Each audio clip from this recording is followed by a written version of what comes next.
Daily number 475, where we learn to be a better gamer. And we're not doing a particularly technical analysis of a build order.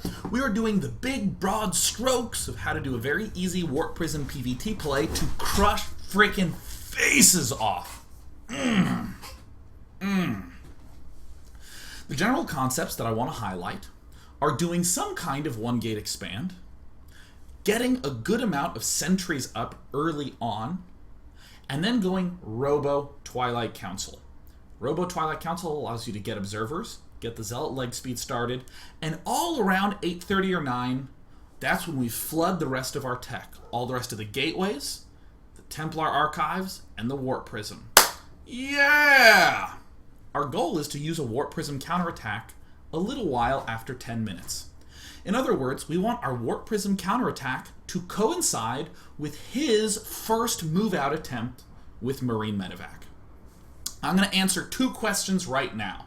One, how the hell do you see his attack moving out? Remember that early Robo Bay? Yeah, that's why you get 2 to 3 observers from that. Alright, cool, we did it. Second one, what if Terran doesn't attack? I already saw that in the chat quite a bit. It's a completely reasonable question. What if Terran doesn't move out to do this attack? Our Warp Prism counter won't work. Oh my gosh, how devastating. Still note, all we have invested as Protoss is 200 into a Warp Prism. And if he is not attacking, then we actually get a much faster third. We still have our Templar tech done. We can just research Storm. We have Zealot leg speeds. We have 8 gateways. This is awesome. You might not even build any units. You might just build 2 forges total, add on 5 more gateways as you're taking a third, and then when he moves out, then you do the counterattack. And you even have Storm at home. Having them not attack is actually better than this Warp Prism counter. That said, we're going to watch a second variation on this. This is to emphasize 2 things. One, you can take the concepts from this build and integrate it into whatever strategy you want. If you favor getting the Colossi a little earlier on 3 bases. If you, like Dark Templar. If you like Speed Zealots. There's a number of different things you can do. Also, we're going to see Thorzane do things a little bit different from Teja. I kept most of the vision off the Terran player in the last game. In this game, we're just going to look at it a reasonable amount more. Again, an early scout is not critical.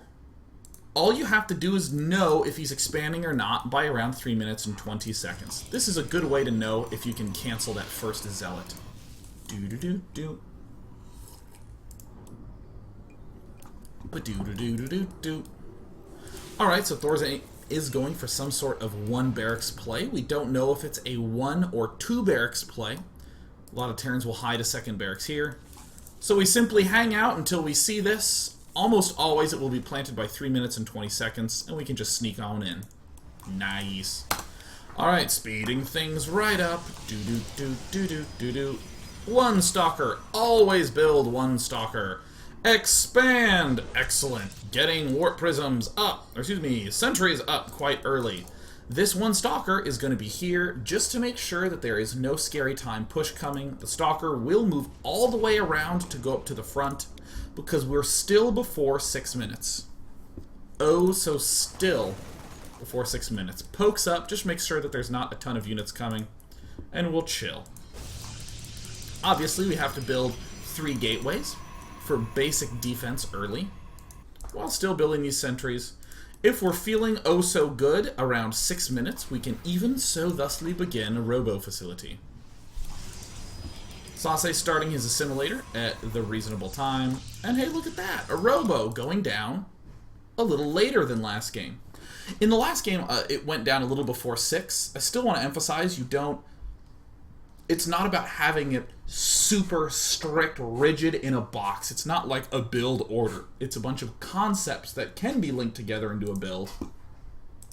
But still, Robo Facility going down. Why? He doesn't see units coming out thanks to Mr. Forward Stalker. Thanks, Mr. Forward Stalker. I'll note, in the Teja game, Teja went for 4 barracks at the start. And then he went for a starport. His starport was very late. In this game, Thorzane is going for 2 barracks. and then straight into factory. Thorzane is a very, very fast medevacing player. This is still going to work just fine. We build a Robo. We build a Twilight Council. Between 8:30 and 9, we flood all the rest of our tech. And we're happily getting up these assimilators. Notice that he's not maxing out the assimilators right away. They still have 2 in each. No big deal.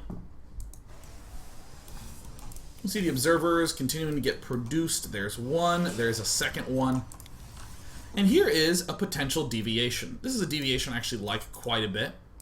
If you are feeling like he's going to be a little bit light on the detection, this is quite common for players just who early expand in general. Getting this Dark Shrine up is great.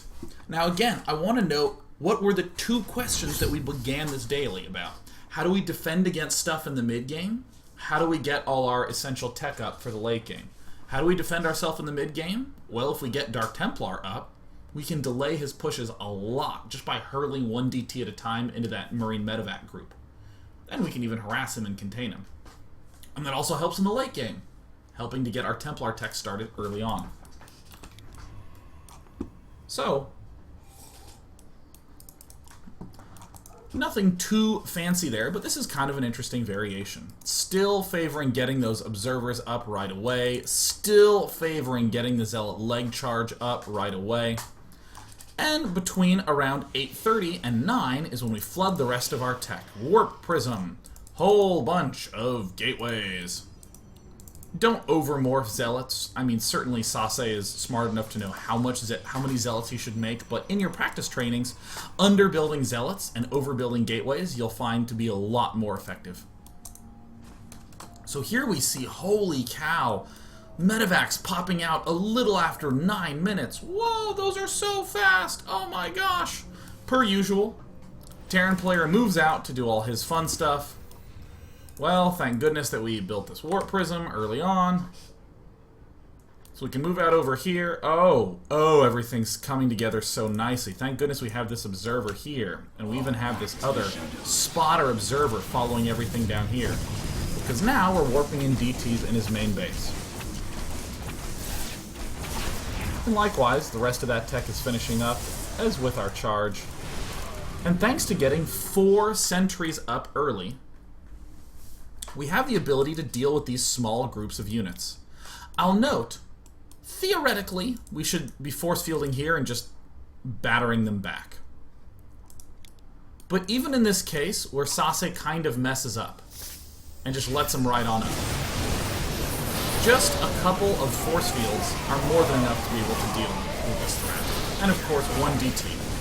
Having 1 DT, not 2, 3, or 4 DTs at home, but 1, is enough to be able to deal with these pushes quite effectively. You don't want to overbuild the DTs because 1 scan and he can kill both of them. You want to make him waste 1 scan per DT. But hey, look at that. Nice and easy and clean on the defense. Meanwhile, back home in the main base, here's what was going on. Really clean, easy, simple, straightforward. Excellent. Nice. Thorzane did build that turret at the front. We're obviously going to be able to do a lot of damage here. What if Thorzane had pulled back with all these units and didn't attack? What if Thorzane had come back and cleaned this mess up? No problem. We expand.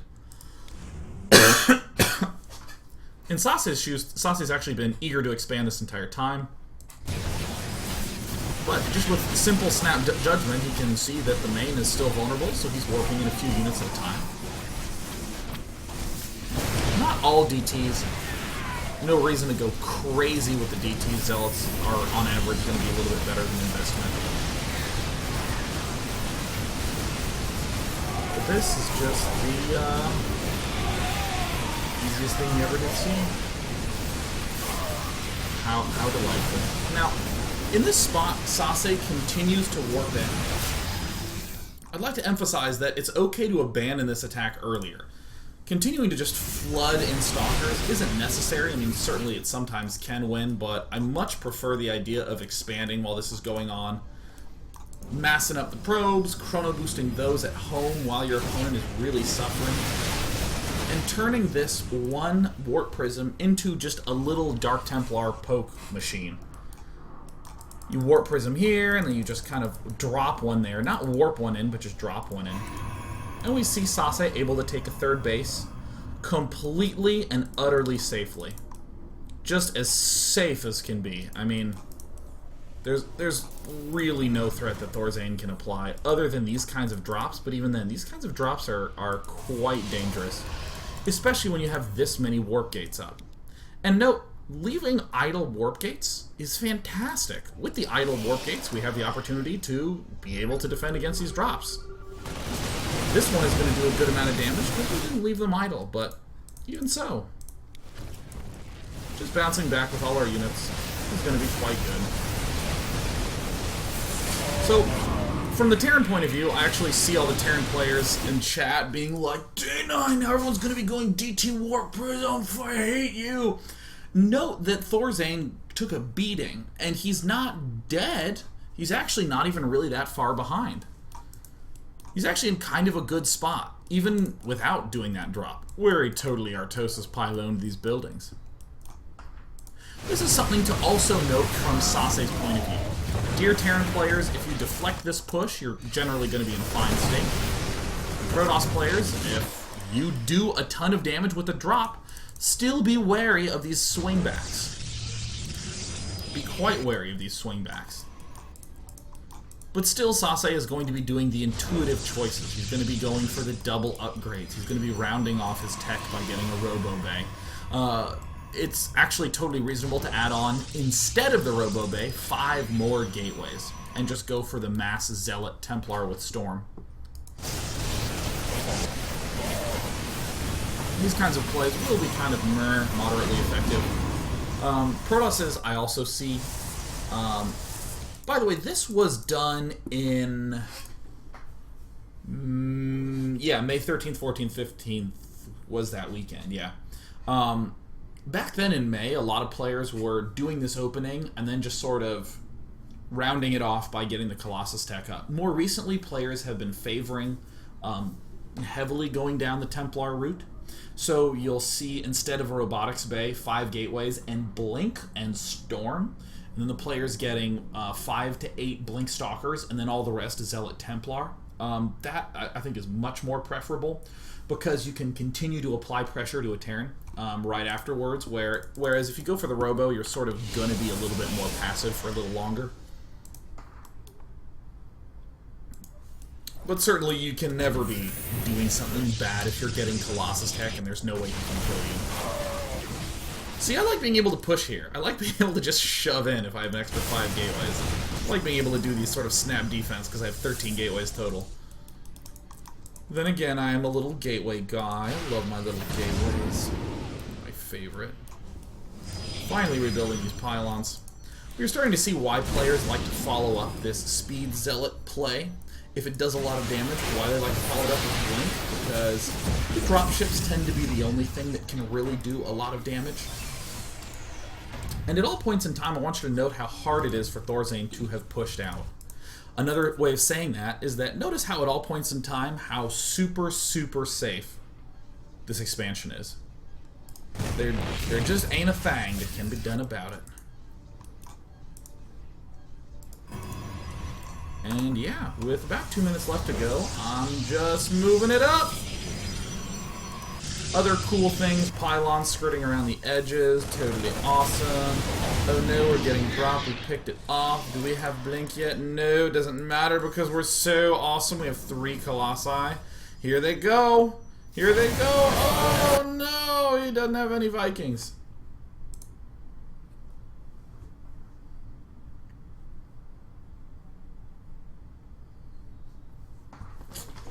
So that's the daily. We're going to go ahead and take some fast questions, and then I'm going to go blow shit up, as you hear people doing outside. Of course, I'm sure some of that, at least a non-zero amount of that, is gunfire.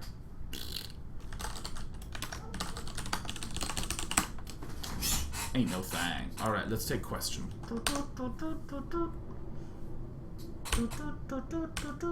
I'm F5ing. You know, sometimes the questions from yesterday carry over. So I see a question that says, Day 9, what if both are Zerg? And can you do this in 2v2? I'm not sure if that's for this daily or for yesterday's.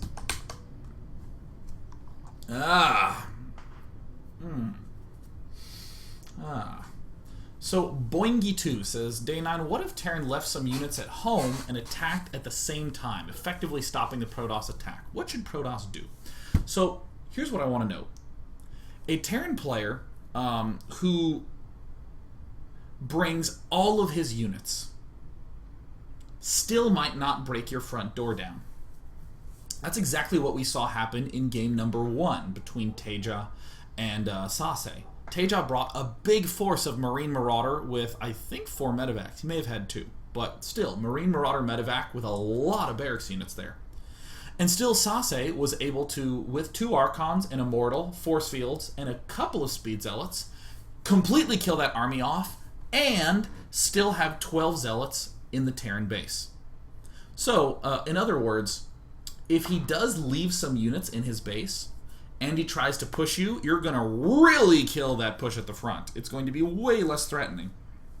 Moreover, if he did leave some in the main, you have 2 options, both of which you can just do intuitively when you see it. One is, oh, there's actually a lot of units here.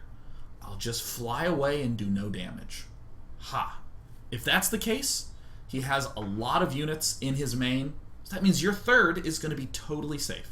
What if he has some units in the main, but not really? That's why we made 8 warp gates, so we can drop 4 zealots and then immediately warp in 8 zealots.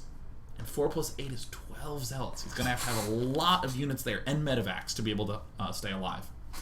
No matter what ends up happening, the whole purpose of all the warp prism dropping and the warping in here and defending there, it's all a play to get a third base up and to get Templar tech started. That's really the core underlying goal. You can kill him. The way you're helping defend your third is by attacking. The way you're getting that tech up is the time you bought by attacking.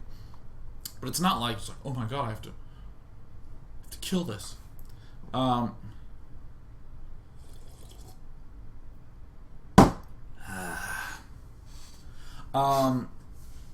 Smidgy Bitch asks, Day 9, what do I do as a Terran to combat this? I see a lot of Terrans. First of all, I'll say I'm just kind of torn on it. I think that a lot of it is going to be Terrans making small adjustments with their play.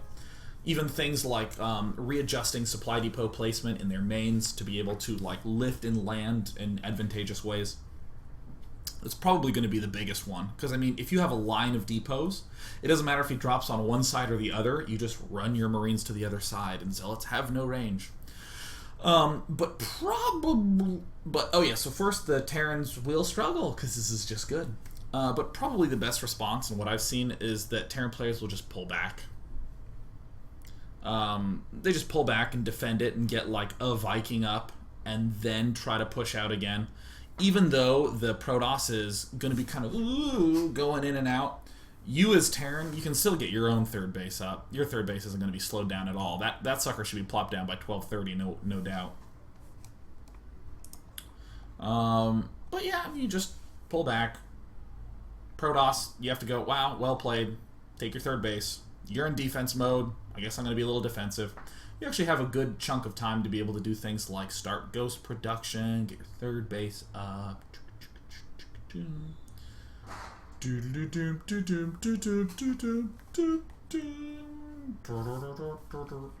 Let's take 2 more questions before I go blow things up.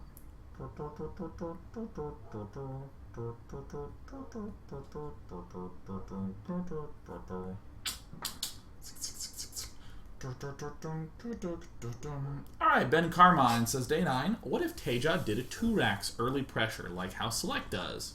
How do we fend that off? Sure, so with 1 racks early expands, the most important things are, with 1 gate early expands, the most important things are, if you see no expansion from Terran, 1, you must get the first Zealot. You must do that. You just can't hold almost any early attack off without that Zealot. And 2, you have to make sure that your other gateways 2 and 3 are finishing right along with Warp Gate. That is the big key. So if you see a 2-racks play coming and you're kind of, oh my gosh, ooh, what do I do? Well, don't build that early robotics facility like we saw in these games. Like, I'll come back to, like, here. At this phase in the game, Sase actually, if Sase saw a 2-racks, these would be built a lot earlier. And this robo facility that we seem to have money for, we're actually going to not build in that spot. So that way, we can spend that money on units instead of on this robo facility. Units that we need to stay alive.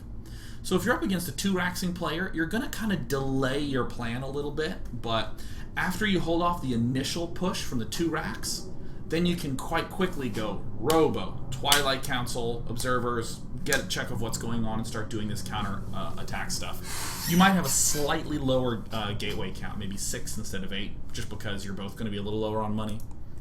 But that's the answer.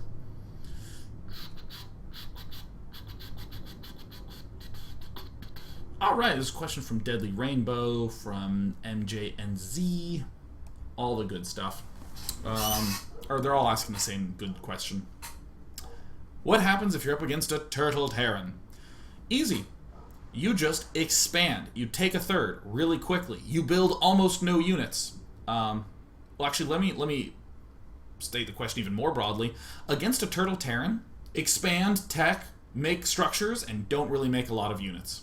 If you're up against a really turtly player, just start adding on gateways and adding on robos and forges and expos and pylons everywhere, having observers scouting around. And if he decides that he wants to come kill you, well, then, oh yeah, then you just warp in a whole bunch of units.